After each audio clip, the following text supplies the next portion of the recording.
PCC chairman Nirmala Jayaprakash Reddy గారు, వేదికను అలంకరించినటువంటి కొండాపురం జగన్ గారు, సల్మాన్ రెడ్డి గారు, సంతోష్ కుమార్ గారు, ఇతర ఆర్గనైజర్స్ మరియు ఈ క్రీడోత్సవంలో పాలు పంచుకుంటున్నటువంటి చిన్నారులందరికీ కూడా శుభాకాంక్షలు, అభినందనలు తెలియజేస్తా ఉన్నాను. ఇందాక మిత్రుడు శ్రీధర్ చెప్తా ఉన్నారు, భారతదేశం అండర్-16 లో మొన్న జరిగినటువంటి టోర్నమెంట్ లో అమ్మాయిలు భారతదేశాన్ని రిప్రజెంట్ చేసినటువంటి ఇద్దరు అమ్మాయిలు ఈ టోర్నమెంట్ లో పార్టిసిపేట్ చేస్తా ఉన్నారు. విహ మరియు నేత్ర, మీరిద్దరు కూడా దయచేసి స్టేజ్ మీదకి రావాల్సిందిగా ఆహ్వానిస్తా ఉన్నాం. ఈ అమ్మాయిలు ఇద్దరు 20 సంవత్సరాల తర్వాత మొన్న కౌలాలంపూర్ లో జరిగినటువంటి అండర్-16 టోర్నమెంట్ లో ఇండియన్ టీమ్ రిప్రజెంట్ చేయడమే కాకుండా బాస్కెట్ బాల్ ని ఛాంపియన్షిప్ చేసుకుని భారతదేశానికి కప్ తీసుకొచ్చినటువంటి వీళ్ళిద్దరికి కూడా ఇంతేనా చెప్పండి. ఇదేనా క్రీడా స్ఫూర్తి అంటే ఎట్లుండాలి? సో క్రీడలలో మనం ముఖ్యంగా చెప్పుకోవాల్సింది ఏంటంటే క్రీడా స్ఫూర్తి గురించే చెప్పుకుంటాం. సో గెలిచినా ఓడినా మన లోపల క్రీడా స్ఫూర్తి అనేది కనబడాలి. ఓడిపోయిన వాళ్ళు నెక్స్ట్ టైం కి ఇంకొంచెం మంచి ఆపర్చునిటీస్ కోసం ప్రయత్నం చేయాలి. ఈ ఇద్దరు అమ్మాయిలు కూడా భారతదేశాన్ని రిప్రజెంట్ చేయడమే కాకుండా 20 years తర్వాత మన దేశానికి మళ్లీ బాస్కెట్ బాల్ లోపల ఛాంపియన్షిప్ తీసుకొచ్చినందుకు మరొకసారి ఆ చిన్నారులు ఇద్దరిని కూడా నేను ఈ సందర్భంగా అభినందిస్తూ, ఇందాక నిర్మలా జగ్గారెడ్డి గారు చెప్పినట్టు బాలురు 11 టీంలు వస్తే బాలికలు 13 టీంలు వచ్చినాయి. సో మేము దేంట్లో కూడా తక్కువగాము, ఎవరికి కూడా తక్కువగామని చెప్తే ఈ మధ్య కాలంలోనే మొన్ననే బాక్సింగ్ లో ఇంకొక అమ్మాయి ప్రపంచ ఛాంపియన్షిప్ గెలుచుకుని వచ్చింది, ఒక పల్లెటూరు అమ్మాయి నిఖత్ జరీన్ అని. నిజామాబాద్ నుంచి హైదరాబాద్ కు వచ్చి కష్టపడి వరల్డ్ ఛాంపియన్షిప్ తీసుకొని వచ్చింది మొన్ననే నిఖత్ జరీన్ అని. అట్లా ఈ మధ్యలో భారతదేశంలో క్రీడల పట్ల ఇంపార్టెన్స్ ని నరేంద్ర మోడీ గారి నాయకత్వంలో భారత ప్రభుత్వం వచ్చిన తర్వాత పెంపొందించింది.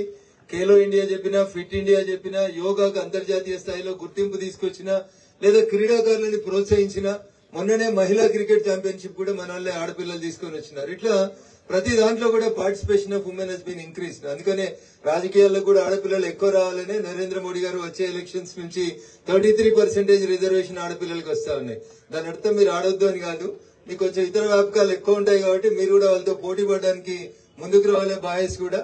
సో టోటల్ గా భారతదేశం ఎప్పుడైనా మేము చిన్నగా ఉన్నప్పుడు, మీ ఏజ్ లో ఉన్నప్పుడు ఒలింపిక్స్ జరుగుతున్నాయి లేదా ఏషియన్ గేమ్స్ జరుగుతున్నాయి టీవీలలో చూస్తుంటే భారతదేశం స్కోర్ ఎంత ఉంది, ఎక్కడి నుంచి వస్తుందంటే కింద నుంచి స్టార్ట్ అయ్యేది.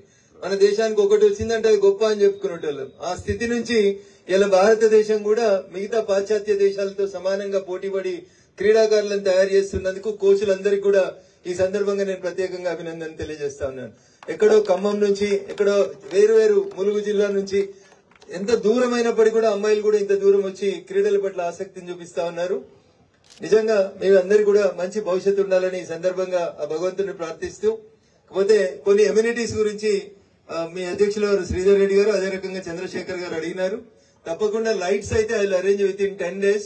ఈ లైట్స్ వోల్టేజ్ సరిపోదా ఇంకా పెంచాలా, కెపాసిటీ ఎంత అనేది చూసి ఇప్పుడు ఉన్నటువంటి గ్రౌండ్ తో పాటు ఇంకొక గ్రౌండ్ కూడా కావాలని శ్రీధర్ రెడ్డి గారు కోరినారు. తప్పకుండా ఇంకొక బాస్కెట్ బాల్ గ్రౌండ్ తో పాటు దానికి కావాల్సినటువంటి మొత్తం ఎలక్ట్రిఫికేషన్ అంతా కూడా ఎంపీ కోటా నిధులు కూడా మంజూరు చేపించి సాధ్యమైనంత తొందరగా పనులు ప్రారంభిస్తామని చెప్పి ఈ సందర్భంగా తెలియజేస్తూ నేను మళ్ళీ మీకు విజ్ఞప్తి చేస్తా ఉన్నా, ఏ ఫీల్డ్ లో ఎవరికి ఇంట్రెస్ట్ ఉంటే తల్లిదండ్రులకు కూడా ఒక సూచన ఇది. నా కొడుకు శ్రీ చైతన్యంలోనే చదవాలి, మా అమ్మాయి శ్రీ చైతన్యంలోనే చదవాలి, ఇంటర్మీడియట్ అయిపోగానే ఎంబీబీఎస్ రావాలి, ఎంసెట్ రావాలి. Don't force like that. అట్లా ప్రతి సంవత్సరం దాదాపు ఒక 100 మంది స్టూడెంట్స్ ఆత్మహత్యలకు పాల్పడుతున్నారు. ఎందుకంటే తల్లిదండ్రుల ఆశకి, ఆకాంక్షకి ఎంబీబీఎస్ వస్తుందో రాదో అని చిన్న అమ్మాయిలు జూన్, జూలై, ఆగస్టు లో బలవంతంగా హాస్టల్లో వదిలేసిపోతా ఉంటే పాపం 5వ అంతస్తు నుంచి 4వ అంతస్తు నుంచి కింద పడేటువంటి పరిస్థితి వస్తుంది. కాబట్టి don't force your kids to go for Sri Chaitanya, Narayana, MBBS. అట్లా కాకుండా వీళ్ళు ఒక టోర్నమెంట్ ఆడి గెలిచి వస్తే ఒక డాక్టర్ జీవితకాలంలో ఎన్ని డబ్బులు సంపాదిస్తారో నాకు తెలియదు, కానీ వీళ్ళు దేశాన్ని రిప్రజెంట్ చేసి మెడల్ తీసుకొని వస్తే, మన ఆడపిల్లలు క్రికెట్ గెలిచి వస్తే ఎన్ని సంపాదించినారో మీరంతా చూసినారు. కాబట్టి చదువుతూనే బాగా వస్తుంది, చదువుతూనే డబ్బులు వస్తాయి అనేటువంటి దాని నుంచి గ్రౌండ్ లోకి రండి.